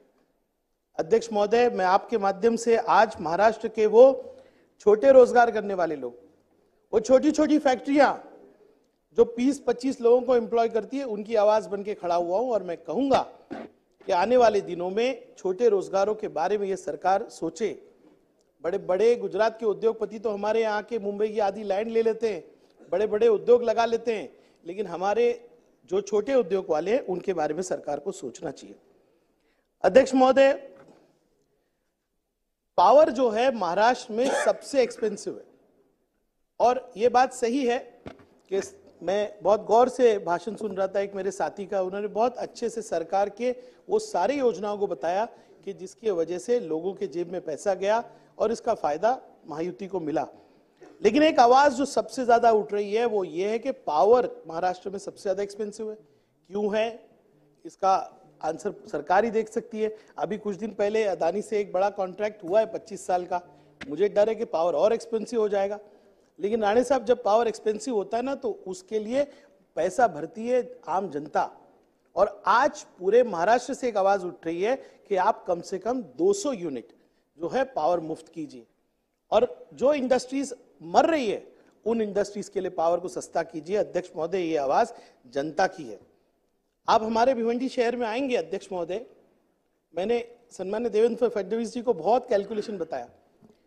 भिवंडी शहर में प्राइवेटाइजेशन है पावर डिस्ट्रीब्यूशन, और तीन ही जगह अध्यक्ष महोदय, भिवंडी, मुमरा और मालेगांव। अब राणे साहब बताइए, ये तीन शहरों में क्या कॉमन है? प्राइवेटाइजेशन सिर्फ 3 शहरों में क्यों है? अब आप कहेंगे कि अरे ये तो हमारी नीति है, ये तीनों शहरों में माइनॉरिटी रहते हैं। चलिए ठीक है, अच्छा प्रयोग किया, भिवंडी ने साथ दिया। आज भिवंडी में पावर रिकवरी जो है 93% है, और 7% जो चोरी दिखाई जाती है वो भी एनर्जी लॉस है। लेकिन रेस्ट ऑफ महाराष्ट्र में 40% बिजली की चोरी होती है। जब एमएससीडीसीएल हमको बिल करता है, पूरे महाराष्ट्र में जो चोरी होती है ना, उसका जो चार्जेस है, जिसको कहते हैं फ्यूल एडजस्टमेंट चार्जेस, हमसे रिकवर करता है अध्यक्ष जी। नहीं, मैं पश्चिम महाराष्ट्र की बात नहीं कर रहा हूं, नहीं पूरे महाराष्ट्र बोला, पश्चिम नहीं बोला, सॉरी। नहीं, मैंने पूरा महाराष्ट्र बोला, मैं कभी पश्चिम महाराष्ट्र नहीं बोला। मैं खुद पश्चिम महाराष्ट्र से हूं, मैं सातारा से हूं। नहीं, मैं महाराष्ट्र की बात कर रहा हूं। हाँ, मंत्री देख के नहीं करता, मां जिधर से वो आपको मालूम है। हाँ, मैं मंत्री पकून नहीं केलेला है। जय महाराष्ट्र बोल के दिन शुरू करता हूं। राम कदम जी, वहां तक मत जाओ ना अभी। नहीं, आप चाहते हो कि सरकार को ठोकू नहीं मैं। अध्यक्ष महोदय, इस तरह से बैठ के अभी आप मंत्री होने वाले हो यार, अभी तो मत बोलो नीचे से। एक जगह खाली है अभी भी। भाई साहब, भारत माता की जय। आपके साथ, आपको मुझे सिखाने की जरूरत नहीं, मैं पेज से सीख के आया हूं। मैं पेज से सीख के आया हूं। आपको एक मुसलमान खड़ा हुआ तभी ये सब याद आता है क्या? एक मुसलमान खड़ा हुआ तब ये सब याद आता है क्या? ये गलत बात है। बोलने दीजिए, भाषण करने दीजिए, आपको इसमें से कुछ काम की चीजें मिलेगी। मैं बताया आपको, मंत्री की एक जगह और खाली है।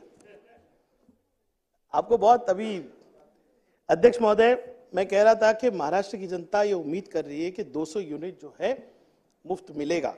अध्यक्ष महोदय, सरकार ने लाडली बहना की बात की, बहुत अच्छी बात है, और मेरे क्षेत्र में भी बहुत महिलाओं को इसका लाभ मिला, लेकिन उसका लाभ हमको मिला। हम 52,000 की लीड से आए। अध्यक्ष महोदय, एक विषय है जिस पर कोई सरकार में बोलने को तैयार नहीं। यही लाड़की बहना आज भिवंडी नहीं, सारे गौर गरीब इलाकों के अंदर राशन शॉप में लाइन लगा रही है। 6 महीने से बायोमेट्रिक नहीं चल रहा, केवाईसी नहीं हो रहा। पिछले 3 दिन से, अगर मंत्री महोदय सब यहाँ बैठे हुए, वो सम्मानीय मुख्यमंत्री जी से बात कीजिए, 3 दिन से पूरा वेबसाइट कोलैप्स है, लोगों को राशन नहीं मिल रहा। आप बताइए, और आज आप मालूम करके इस सभागृह को अवगत कराइए, कितनी गंभीर बात है।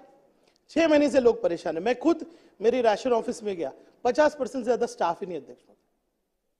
और करप्शन का ये हाल है, मेरे सामने महिलाएं बोलती है, बेचारी गरीब, वही लाडली बहना स्टाफ को 2,000-3,000 रुपए देती है कि मेरा ऑनलाइन करा दो। अब तो मैंने नया सिस्टम बनाया, मैं एंटी करप्शन को नहीं बोलता, जो लड़का वहां पर काम करता है ना, उसके आमदार को फोन करके बोलता हूं कि घर पे बोल कि तुम्हारा बेटा इस तरह से गरीबों से पैसे मांगता है। अध्यक्ष महोदय, लाडकी बहना जो परेशान है उसको राहत मिलेगी, ये मुझे उम्मीद है। अध्यक्ष महोदय, खास तौर से प्रधानमंत्री आवास योजना के बारे में बहुत अच्छा कहा गया कि कितने घर बनाए, कितने घर प्रस्तावित हुए। हमारे भिवंडी शहर में पब्लिक की जमीन पे 2016 से प्रधानमंत्री आवास योजना का प्रोजेक्ट है, 2016 से। अब मैं बोलना नहीं चाहता कौन इसके पीछे है, लेकिन 16 से लेके आज तक भिवंडी जैसे शहर को प्रधानमंत्री आवास योजना नहीं मिली। इस टेंडर को बार बार रीटेंडर किया जा रहा है और 200 करोड़ से ज्यादा लाइबिलिटी भिवंडी निजामपुरा कॉर्पोरेशन पे डाल दी गई। मैं आज मांग नहीं करता हूं कि अगर इस भाषण के अंदर आप क्रेडिट ले रहे हो तो इस तरह से फेलियर जहां जहां हुआ है वो प्रधानमंत्री आवास योजना की इंक्वायरी आप कराइए। अध्यक्ष महोदय, सभी जाति जमातियों का उल्लेख आज के भाषण में है, लेकिन अल्पसंख्यकों का नहीं। अध्यक्ष महोदय, कहीं भी नहीं कहा गया कि आज यहां पर जो 15-16% राज्य के अंदर अल्पसंख्यक है उनके बारे में सरकार क्या करेगी। अध्यक्ष महोदय, इस समाज को भी शिक्षा, एम्प्लॉयमेंट और संरक्षण की जरूरत है। मैं तो कहूंगा कि दिल बड़ा करके आज आश्वासित कीजिए इस समाज को महाराष्ट्र में कि जो यहां से कहा जाता है कि सब समाजों के लिए सरकार है वो इंप्लीमेंट किया जाएगा। अध्यक्ष महोदय, मैंने एक प्राइवेट मेंबर बिल मूव किया है, Maharashtra defamation of revered leaders and iconic figures. Sir, एक ही मिनट में खत्म करूंगा। Prevention and punishment bill. अध्यक्ष महोदय, जिस तरह का वातावरण महाराष्ट्र में पिछले 3 साल में हुआ, ये पुरोगामी महाराष्ट्र यानी प्रोग्रेसिव स्टेट है। इसमें मैंने एक बिल मूव किया है कि अगर हमारे नबी करम के बारे में या फिर किसी भी धार्मिक गुरु, देवी देवताओं के बारे में या हमारे नेशनल आइकॉन्स के बारे में अगर कोई व्यक्ति कोई ऐसा स्टेटमेंट करता है कि जिसकी वजह से तनाव फैल सकता है, मैंने एक प्राइवेट मेंबर बिल मूव किया है। मैं सभागृह से अपील करूंगा कि सब सपोर्ट करें। उसमें कम से कम 10 साल की मकोका की तरह सजा होनी चाहिए। अध्यक्ष महोदय, एफआईआर कितनी पड़ी हुई है, एक पर भी कार्रवाई नहीं होती। जिसका मन आता है वो बोल देता है कुछ। अध्यक्ष महोदय, ये बात आप ध्यान रखेंगे, मुझे उम्मीद है। आपने मुझे गवर्नर के भाषण पे बोलने दिया, इसके लिए धन्यवाद। पहला दिन है, मैंने बिल्कुल नियम पढ़े जो सदस्यों के लिए, और टाइम पर मैं अपना भाषण खत्म कर रहा हूं। आपने मौका दिया, इसलिए धन्यवाद। सन्माननीय सदस्य प्रवीण दडके।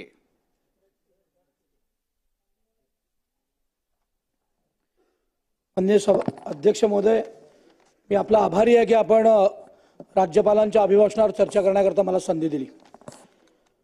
सर्वप्रथम मी महाराष्ट्र राज्याचे मुख्यमंत्री माननीय देवेंद्र फडणवीसजी, माननीय उपमुख्यमंत्री श्री एकनाथ शिंदेजी, माननीय उपमुख्यमंत्री अजितदादा यास आणि सर्व नवीन मंत्री मंडळातील सर्व सहयोगी सदस्यांचं अभिनंदन करतो। तसेच संपूर्ण महाराष्ट्रातून निवडून आलेल्या माझ्या सर्व सहयोगी आमदारांचं, आमदार महोदयांचं स्वागत आणि अभिनंदन करतो या नागपूर शहरात। माननीय अध्यक्ष महोदय, महाराष्ट्रात नवीन सरकार स्थापन झाल्यानंतर सभागृहात राज्यपाल महोदयांचे अभिभाषण झाले।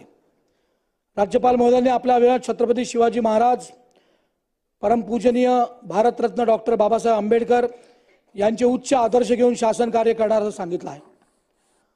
राज्याला देशातील अग्रसर औद्योगिक राज्य बनवण्याकरता माननीय मुख्यमंत्री असतील, दोन्ही उपमुख्यमंत्री असतील, एक रोडमॅप त्यांनी तयार करण्यास सुरुवात केली आहे।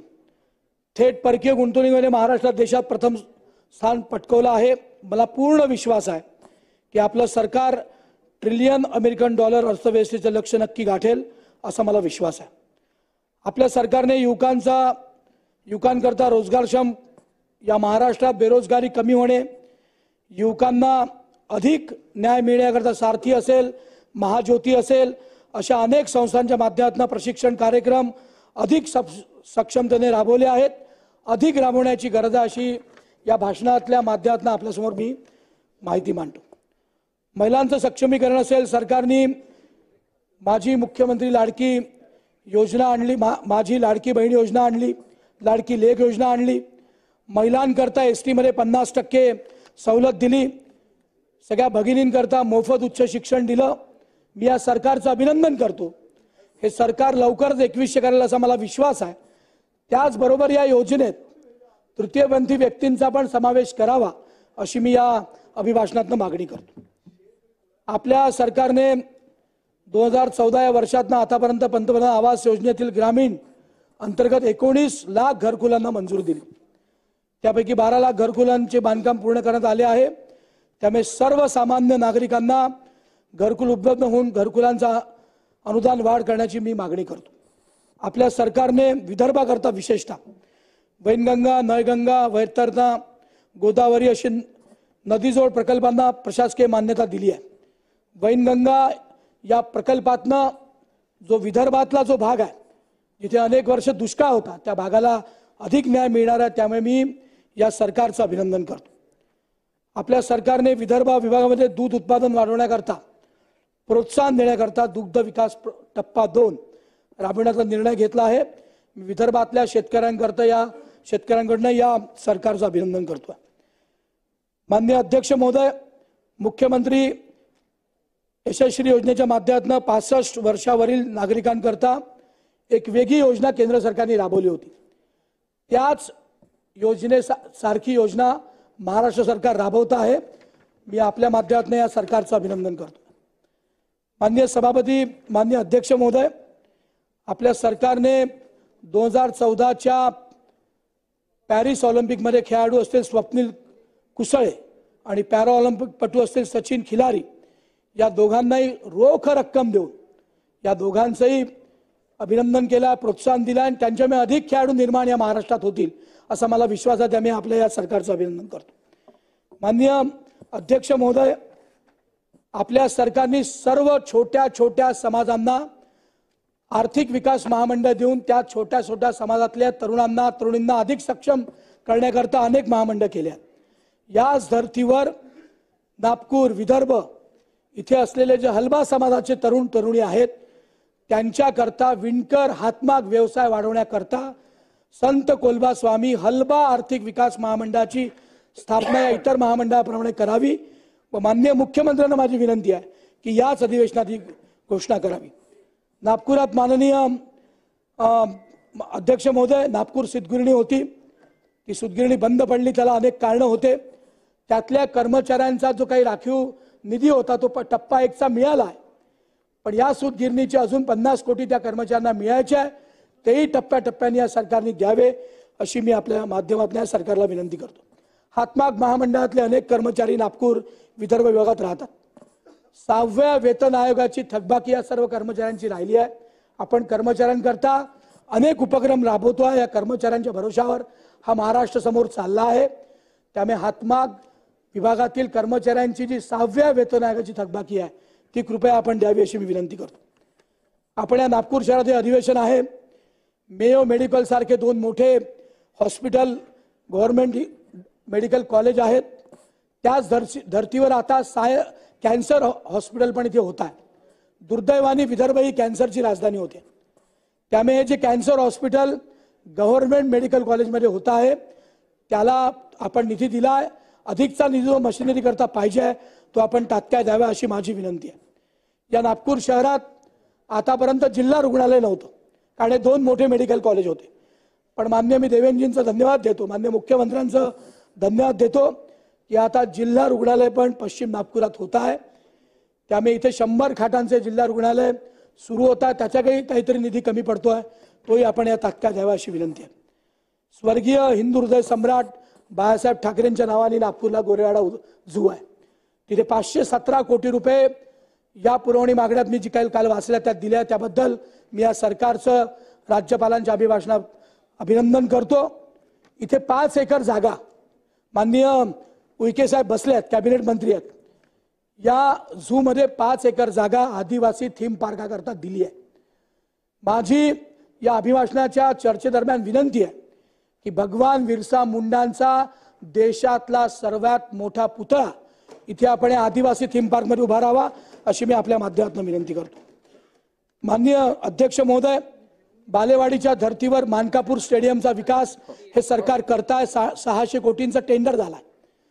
या 600 कोटींमधनं विदर्भातले मराठवाड्यातले खेळाडू इथे तयार होतील.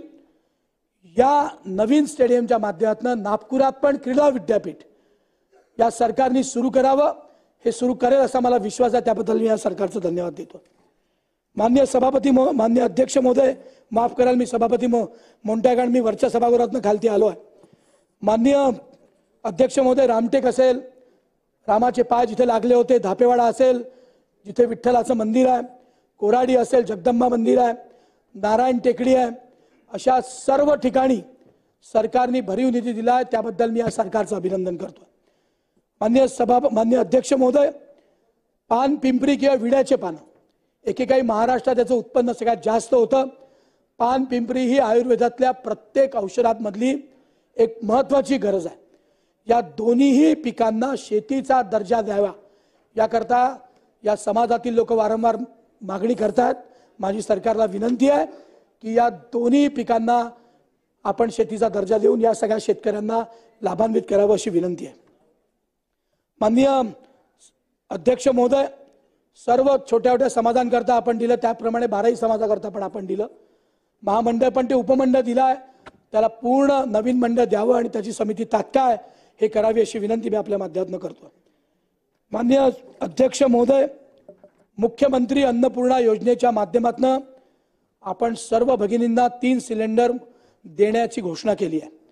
त्यासोबतच महिला बचत गटांच्या माध्यमातून इथे ज्या महिला काम करतात त्यांना प्रोत्साहन देण्याकरता रोजगार योजना आपण राबवत आहात, त्या राबवणार आहोत, त्याकरता आपलं अभिनंदन करतो. माननीय अध्यक्ष महोदय, नागपूर महानगरात पट्टे वाटप हा मोठा विषय.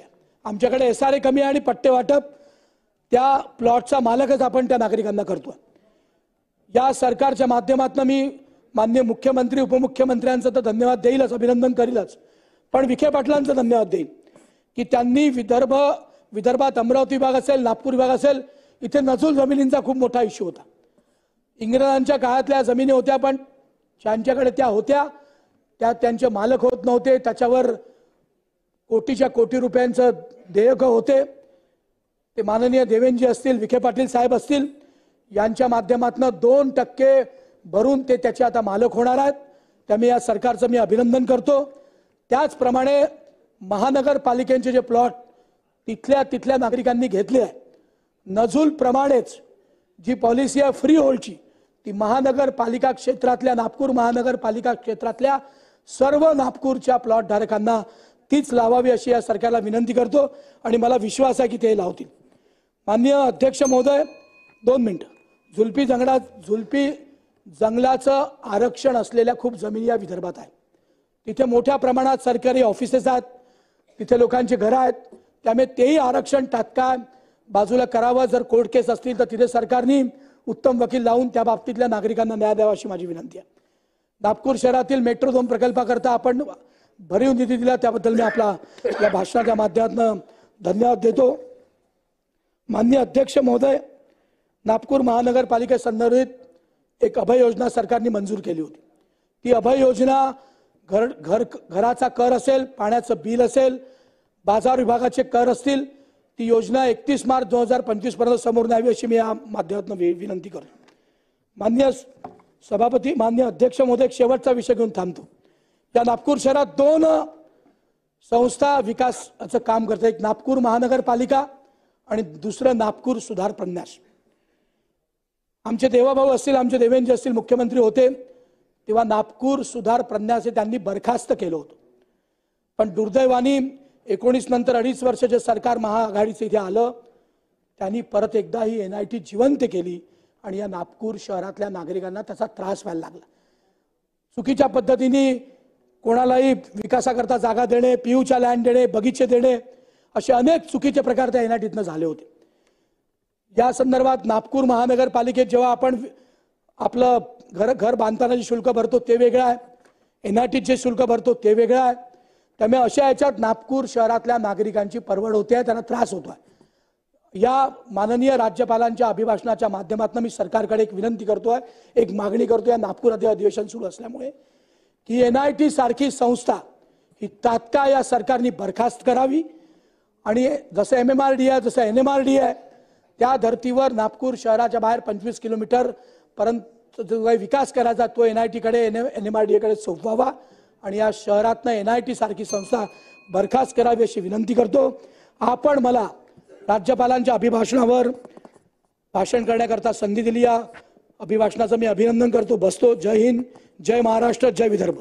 सन्माननीय सदस्य मंगेश कुडाळकर, सन्माननीय सदस्य चंद्रकांत सोनवणे, सन्माननीय सदस्य अमोल चिमनराव पाटील, सन्माननीय सदस्य सुहाजी बाबर, सन्माननीय सदस्य चंद्रजीत नरके, सन्माननीय सदस्य संजयजी गायकवाड.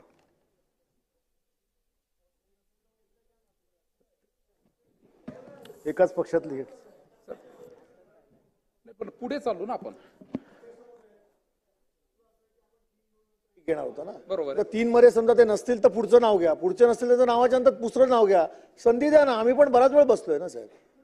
आमची विनंती आहे नाही, प्रोसिजर प्रमाणे तुम्ही सभागृह चालवा. आपण 3 म्हणाल आम्ही मान्यता दिली तिन्ही पक्षानंतर, पण तिन्ही पक्षाचं नसेल तरी पण आपण पुढची नावं घेऊन त्यांना संधी देताय, योग्य नाही ना. सगळेच लोक बसलेत ना वेळ घेऊन. पक्षात ज्यांचं नाव आहे त्याने हजर राहायला पाहिजे ना. सन्माननीय सदस्य संजयजी गायकवाड. अध्यक्ष महोदय, सन्माननीय राज्यपालांच्या अभिभाषणाच्या चर्चेवर मी या ठिकाणी बोलण्याकरता उभा आहे. आपल्या सरकारने कमी वेळामध्ये या महाराष्ट्राच्या जनतेला इतकं काही भरभरून दिलं आणि त्याचा परिणाम पाहिला की महाराष्ट्राच्या इतिहासामध्ये कधी नाही एवढं प्रचंड असं माइंडेड या महाराष्ट्राच्या जनतेने आपल्या सरकारला या ठिकाणी दिलं. अनेक मोठमोठ्या योजना ज्या कधी 20-20, 25-25 वर्षापासून ज्या बंद पडलेल्या होत्या, खास करून नदीजोड प्रकल्प जो आज जवळपास 98,000 कोटी रुपयाचा वैनगंगा, नळगंगा आणि पैनगंगा या प्रस्तावाला शासनाने या ठिकाणी मान्यता दिली आणि त्यामुळे भविष्यामध्ये आमचा 111 गावाचा मोताळा तालुका जो गेल्या 50 वर्षापासून अवर्षणग्रस्त आहे, ज्याच्यामध्ये 5,000 महिलांच्या कपाळाचं कुंकू आत्महत्येच्या रूपाने पुसल्या गेलेलं आहे, त्या तालुक्याला आता एक आशेचा किरण जागृत झालाय की भविष्यामध्ये हा संपूर्ण तालुका जलमय झाल्यानंतर कुठल्याही महिलेचं कुंकू त्या ठिकाणी आत्महत्येच्या रूपाने पुसल्या जाणार नाही. आणि म्हणून त्यालाच जोडणारा बोदोड उपसा सिंचन प्रकल्प हा देखील 101 गावांना आणि 2.5 लाख शेती पाण्याखाली आणणारा हा प्रकल्प, ज्या माध्यमातून किमान 3,500 कोटी रुपये त्याच्यामध्ये जाऊन शेत 2 जामठी आणि जमुना या 2 स्टोरेज डॅमची निर्मिती करून पाईपलाईनद्वारे शेताच्या शेतीपर्यंत पाईप नेऊन त्याच्यामध्ये शेततळं देऊन सोलरचा पंप देऊन त्याला 12 महिने पाणी देण्याचा योजना ही या ठिकाणी मागच्या सरकारच्या काळात मंजूर झाली आणि खूप चांगलं काम त्या ठिकाणी चालू आहे, ज्याच्यामुळे किमान 2.5 लाख हेक्टर जमीन ही पाण्याखाली येऊन 100 गावांचा शेतीच्या पाण्याचा आणि पिण्याचा पाण्याचा प्रश्न या ठिकाणी संपणार आहे.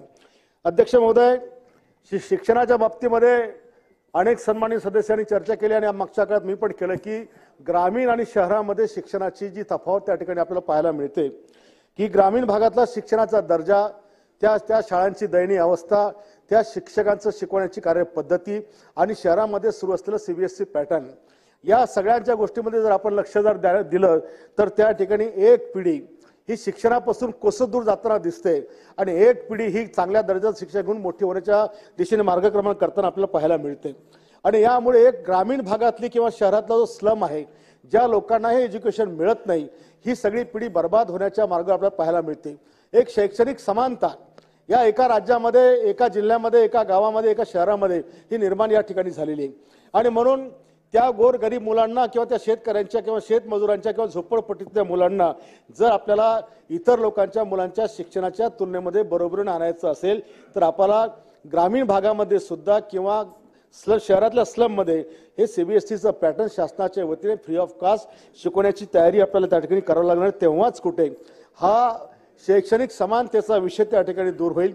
आणि ही जर असंच जर कायम राहिलं तर या शैक्षणिक असमानतेमधनं हा ग्रामीण आणि स्लम मधला हा भाग शिकू शकणार नाही, पर्यायाने त्यांना नोकऱ्या मिळणार नाही, नोकऱ्या मिळाल्या नाही तर ती पिढी आर्थिकदृष्ट्या त्या ठिकाणी अतिशय मागास त्या ठिकाणी होणार आहे. आणि म्हणून या गोष्टीकडे देखील लक्ष देण्याची आवश्यकता अध्यक्ष महोदय या निमित्ताने मी आपल्या समोर सांगत आहे. त्याचबरोबरीनं औद्योगिक क्षेत्रामध्ये आमचा जिल्हा हा खूप मागासलेला आहे. उद्योगाची आवश्यकता आहे, तरुणांच्या हाताला काम नाही, पोरं त्या ठिकाणी बेकार आहेत. पुणे, मुंबई, गुजरात या ठिकाणी त्यांना हातातल्या कामासाठी त्या ठिकाणी जावं लागतं. आणि म्हणून औद्योगिक वसाहत माझ्याकडे मागच्या काळामध्ये सरकारच्या वतीने काही भागामध्ये 500 एकर जमीन त्या ठिकाणी सरकारने दिली. परंतु एक तालुका बुलढाणा असा आहे की जिथे त्या ठिकाणी अजूनही त्या औद्योगिक वसाहती करता शासनाच्या वतीने MIDC डेव्हलप करणं त्या ठिकाणी महत्त्वाचं आणि गरजेचं आहे. आणि त्या माध्यमातून मुलांच्या तरुणांच्या हाताला रोजगार हा त्या ठिकाणी मिळाला पाहिजे.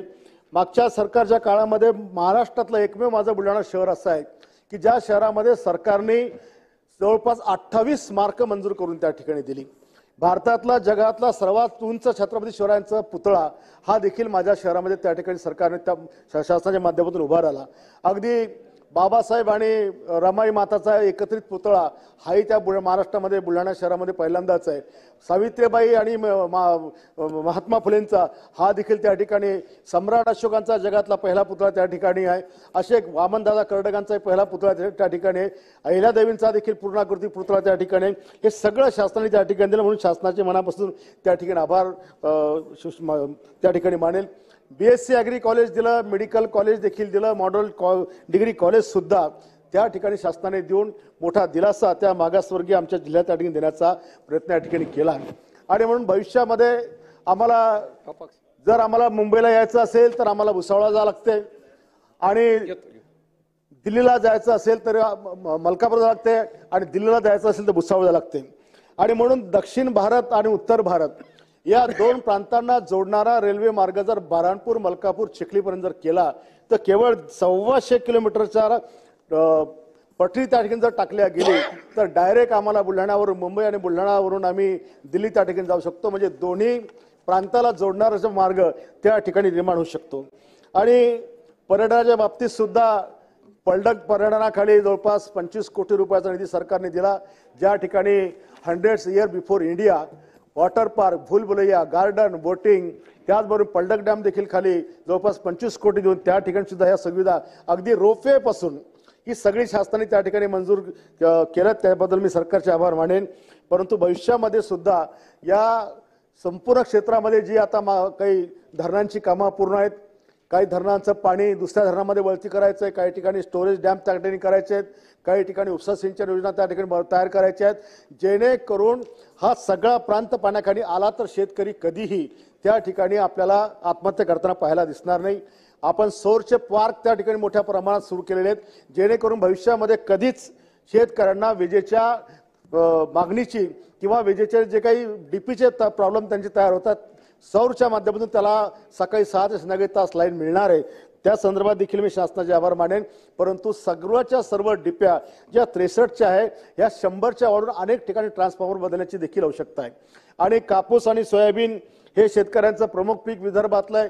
त्या संदर्भात सुद्धा शासनाने जास्तीत जास्त भाव या शेतकऱ्यांना देऊन त्याच्या मालाला देऊन त्यांचं कायमचं 18 विश्व दारिद्र्य या ठिकाणी दूर करावं अशा प्रकारची देखील मागणी या माध्यमातून मी करणार आहे. आणि महाराष्ट्र हा आपल्या सरकारच्या माध्यमातून देवेंद्रजी, एकनाथजी शिंदेसाहेब, अजितदादा आणि सन्मानित सर्व मंत्रीगण यांच्या सगळ्यांच्या नेतृत्वामध्ये हा महाराष्ट्र 100% देशामध्ये प्रगतीपथावर जाईल हा विश्वास व्यक्त करतो आणि थांबतो. धन्यवाद.